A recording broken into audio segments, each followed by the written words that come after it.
how to be taken seriously as an artist contributing to the landscape of country music as it exists today. Would that frame your question? Okay. Country music as it exists today is very production-oriented. Using the computer pretty strongly, using tuners and stuff. So that traditionally, traditionally country music was a kind of music that was of the working class, particularly the rural working class. Now it's moved out of that.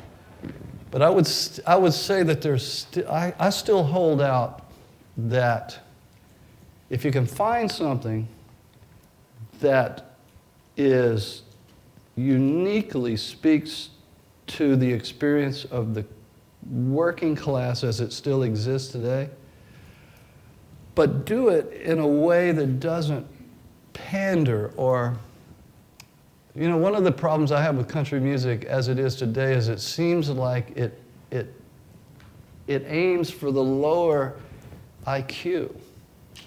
And whereas I think, Hank Williams and I think Merle Haggard in his day and Chris Christopherson, it's like Chris Christopherson was aiming for the A students in Biloxi, Mississippi.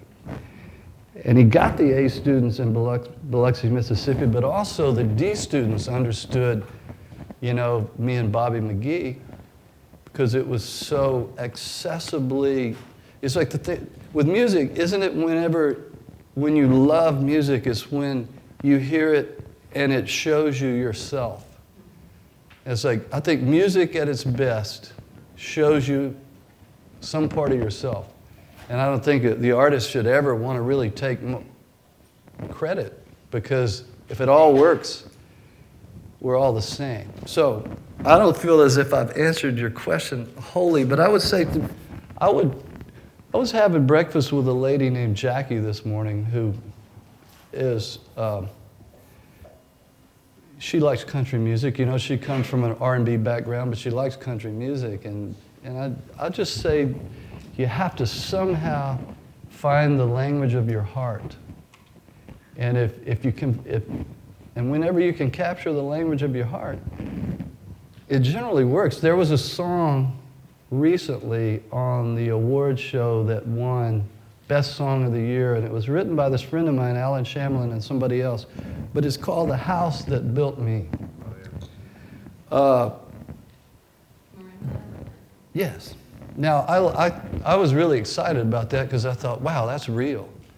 I criticize country music as mostly not being real anymore, but that was a real piece of life.